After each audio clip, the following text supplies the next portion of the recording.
System thinking, fourth video. In this video, we are going to talk about system and system thinking, personal mastery, mental model, and shared vision. What is system? System is a group of interacting, interrelated, or interdependent components that form a complex and unified whole. What is system thinking? System thinking is the process of understanding how things influence one another within a whole. Like understanding the process that results in a rain, system thinking is about observing a whole system, instead of focusing on complex individual issues.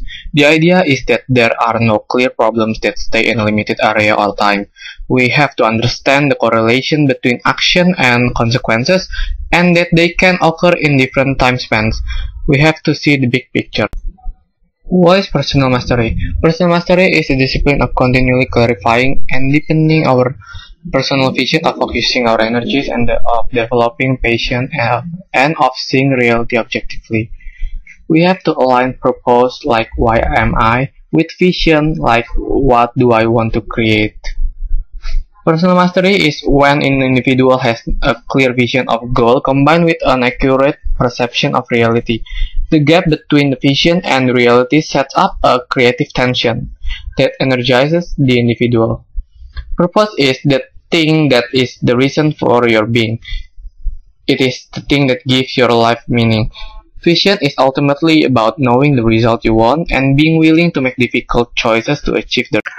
What is mental model? Mental model is about reflecting upon, continually clarifying and improving our internal pictures of the world and seeing how they shape our action and decision. In mental models, there are two types of skills required: reflection and inquiry. Mental model is a person's perception of reality and how they understand particular concept. It's like an explanation of person's thought process of how something works in the real world. Mental models describes the concept of not only interpreting reality but also attempt to visualize companies by trying to put a face on entity. We have to understand who we are in order to see where we like to go and to develop.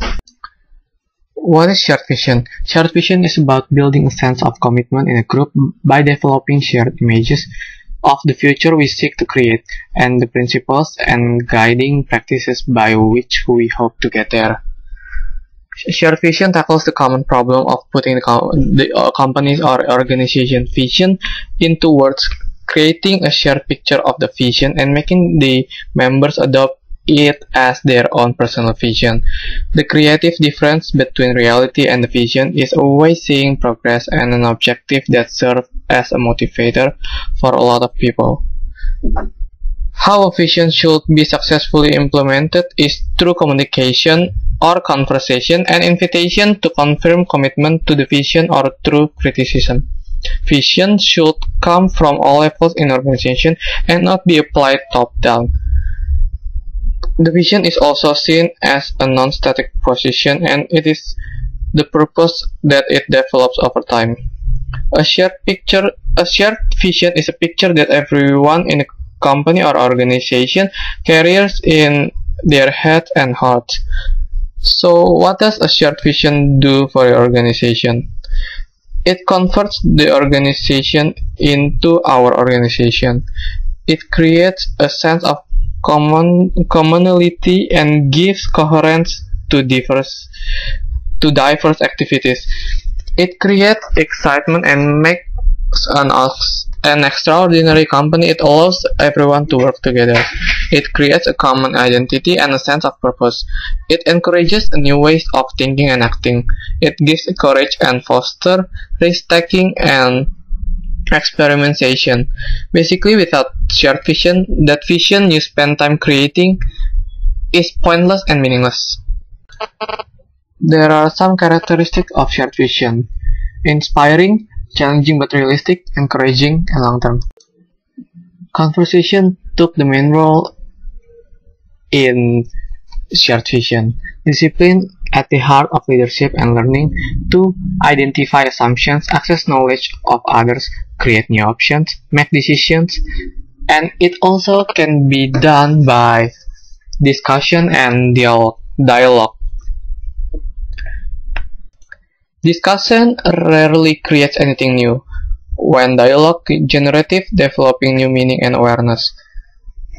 Mostly the difference between discussion and dialogue. Discussion or debate break issues or problems into parts, see distinction between parts, justify and define assumptions, persuade, sell and tell, gain agreement on one meaning. Where dialogue, see how parts combine into a whole, see the connection between parts, inquire into assumptions, learn through inquiry and disclosure, create new shared meaning. Strategies to create and effectively benefit from a shared vision. In order to create them, we need to have the ability to create or elicit the initial vision, the ability to translate that vision into physical activities required to achieve it, or using system thinking, the ability to articulate and sell this vision to others as either the right or best way to reach the goal. And the last one, the ability to hold true or to the essence of the vision when reality changes the plan. There are two things important in shared vision. First one, advocacy, is stating your views, describe what you think, how you feel, expresses judgment, or just action. The second one is inquiry, is asking questions to get information from others. The correlation among shared vision and other disciplines.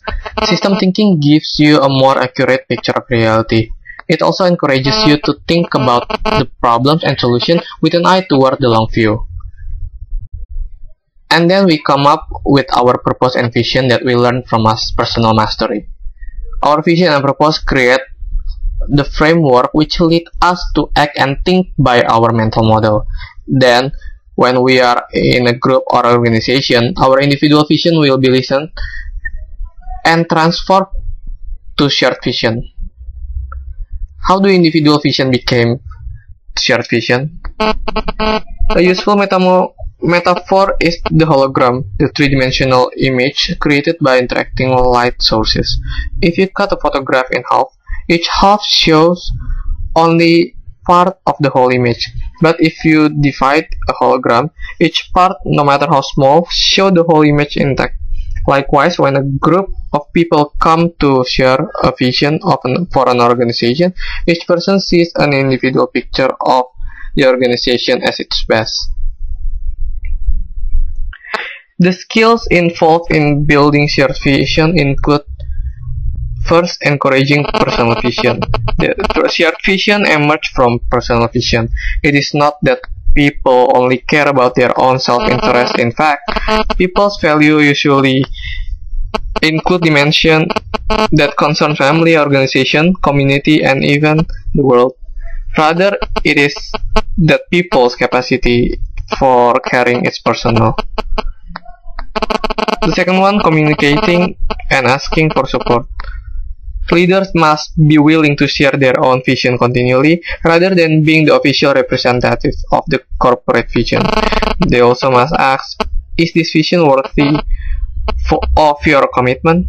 This is hard for people used to setting goals and presuming compliance.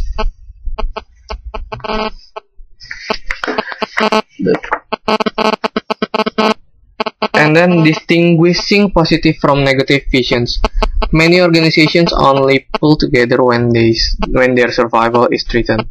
Similarly, most social movement aims at eliminating what people don't want. Thus, we see anti-drug and anti-smoking or anti-nuclear arms movement. Negative visions tend to be short-term and carry a message of powerlessness.